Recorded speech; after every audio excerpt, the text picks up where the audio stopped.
Bismillahirrahmanirrahim. Assalamualaikum warahmatullahi wabarakatuh.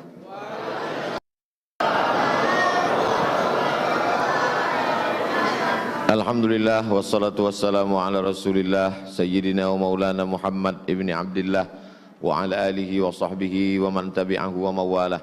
Subhanaka la ilma lana illa ma 'allamtana innaka antal alimul hakim. Rabbi shrah li sadri wa yassir li amri wahlul 'uqdatam min lisani yafqahu qawli. Bapak-bapak, ibu-ibu, hadirin hadirat, alim ulama, cerdik pandai, tokoh masyarakat, yang besar tak dihimbau gelar, yang kecil tak dapat disebut nama, insyaallah kita semua dimuliakan Allah Subhanahu wa taala. Amin ya rabbal alamin. Kita lanjutkan membaca kitab At-Targhib wa Tarhib yang ditulis oleh Imam Al-Hafiz Al-Munziri, kemudian diringkas oleh Imam Ibnu Hajar Al-Asqalani, meninggal tahun 852 Hijrah. Hadis yang ke-120 dari sahabat Nabi Abu Musa Al-Ash'ari radhiyallahu an. Adab menyebut sahabat Nabi, kalau setelah disebut nama sahabat Nabi maka kita sebut radhiyallahu an, Allah meridhai dia. Itulah mengapa dikata Al-Khalifatul Awwal Abu Bakrin Siddiq. Lalu kita jawab radhiyallahu an. Mahasiswa yang menulis skripsi kalau selesai menyebut sahabat Nabi, hadis ini diriwayatkan dari Abu Hurairah, tulis di situ radhiyallahu an. Ada juga orang membuat RA, kita tidak pakai singkatan-singkatan. Sallallahu alaihi wasallam, Allah Subhanahu wa taala, radhiyallahu an. Jadi kalau kita tuliskan, tulisan itu ada kekal abadi sampai hari kiamat, dibaca orang mengalir dia sebagai pahala. Maka kalau tulis Arab tak boleh ditulis Nabi Muhammad Sol'am, Sod, Lad, Ain, Mim, tak boleh. Tulis sallallahu alaihi wasallam. Kalau sahabat Nabi radhiyallahu an. Anna Rasulullah sallallahu alaihi wasallam qala, Nabi sallallahu alaihi wasallam bersabda, man shallal bardaini dakhalal jannata. Siapa yang salat bardaini, bardun artinya dingin, bardaini dua salat yang dingin. Maksudnya kalau petang setelah matahari agak condong, redup. Waktu zuhur panas. Salat di waktu siang yang paling redup adalah salat asar. Sedangkan salat di waktu malam yang paling redup, paling dingin adalah salat subuh.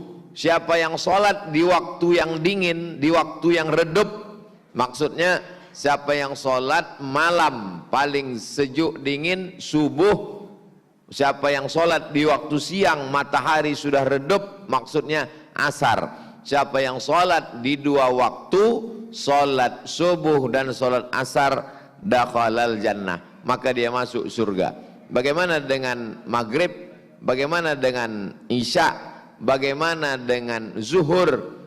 Sedangkan dua sholat yang paling berat saja dia lakukan, apalagi yang ringan. Begitu memahami hadis ini. Sholat yang paling berat bagi orang munafik dua, sholat subuh dan sholat asar. Sholat subuh banyak orang ketinggalan, sedang subuh saja dia bisa melakukannya, apalagi maghrib, isya dan zuhur.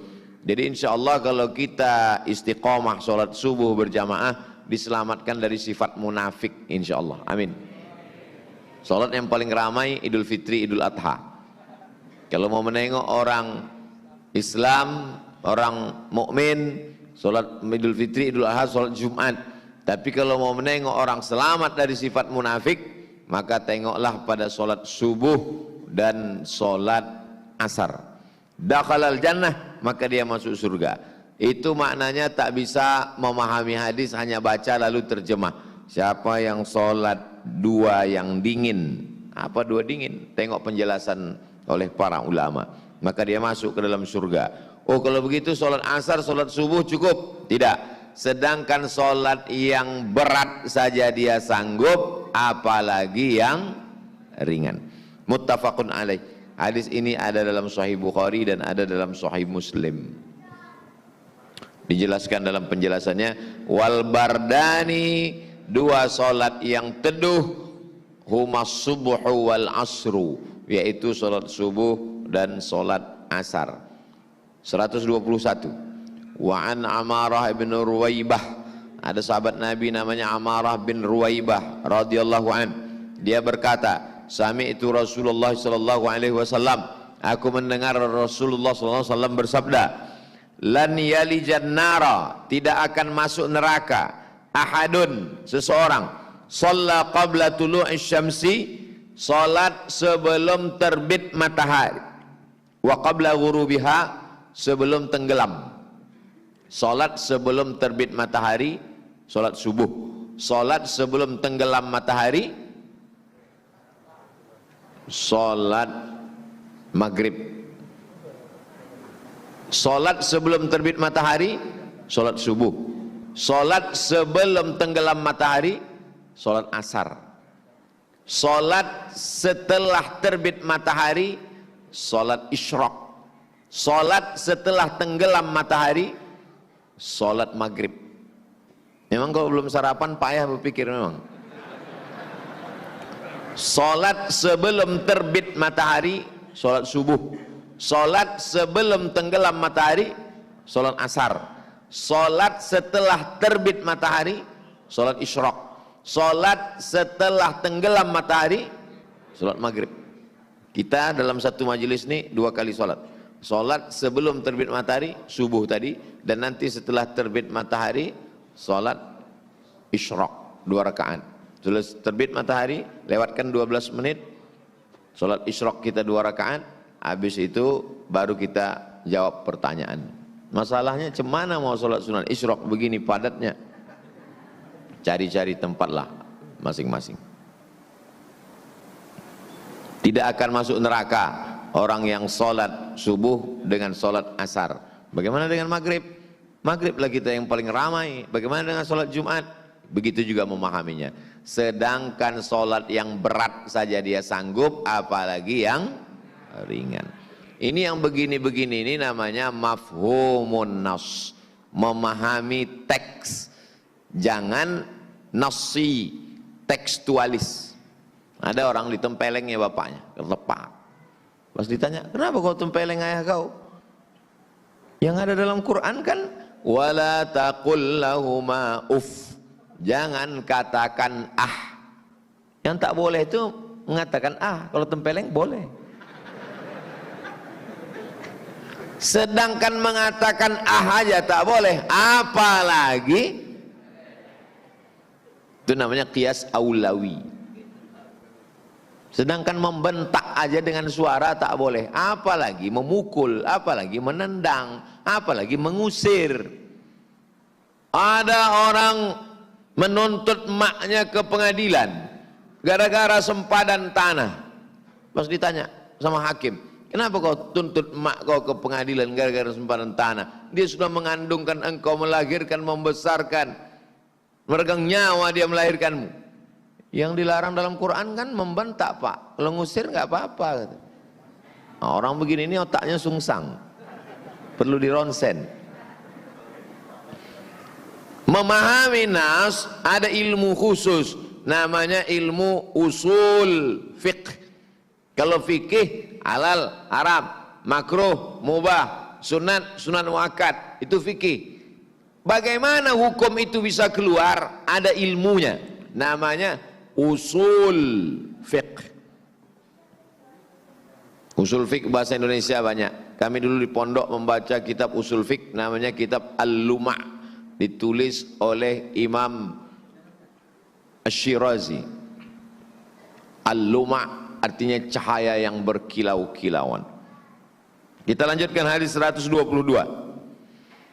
dari Anas bin Malik radhiyallahu an, Allah meridainya. Rasulullah SAW bersabda, man shalla subha fi jama'atin, siapa yang salat subuh berjamaah, summa qa'ada yadhkurullah, habis salat subuh itu dia duduk berzikir. Habis salat subuh dia tak keluar masjid, duduk berzikir. Apakah majelis ilmu ini majelis zikir? Kau tadi kenapa tak ikut pengajian? Yang disebut dalam hadis itu adalah habis sholat subuh berzikir. Itu tadi orang itu kan berzikir, tak ada cerita-cerita aja aku tengok. Zikir ini. Karena yang kita bahas adalah hadis-hadis Nabi Muhammad sallallahu alaihi wasallam. Majelis ilmu adalah majelis zikir. Maka orang yang duduk membaca kitab, majelis itu dihadiri oleh para malaikat. Kalau nanti ada orang sekuler, liberal, komunis, ateis, agnostik, aku tak percaya malaikat itu. Kalau memang ada malaikat itu mana dia? Mana? Tak perlu tunjukkan, diam aja. Nanti sampai masanya datang juga ke dia malaikat maut.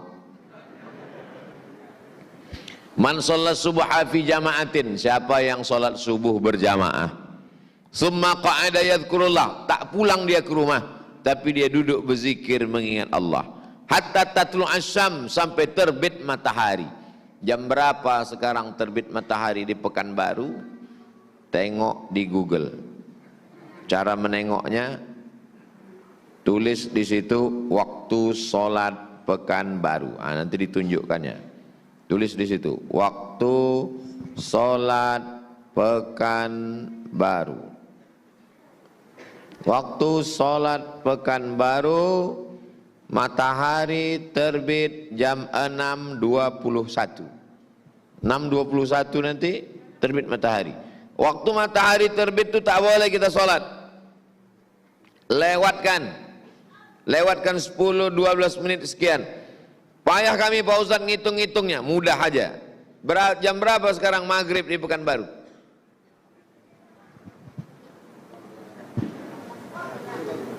Maghrib. Subuh, zuhur, asar, maghrib. Jam 16? 18? Masa 18.20 sekarang?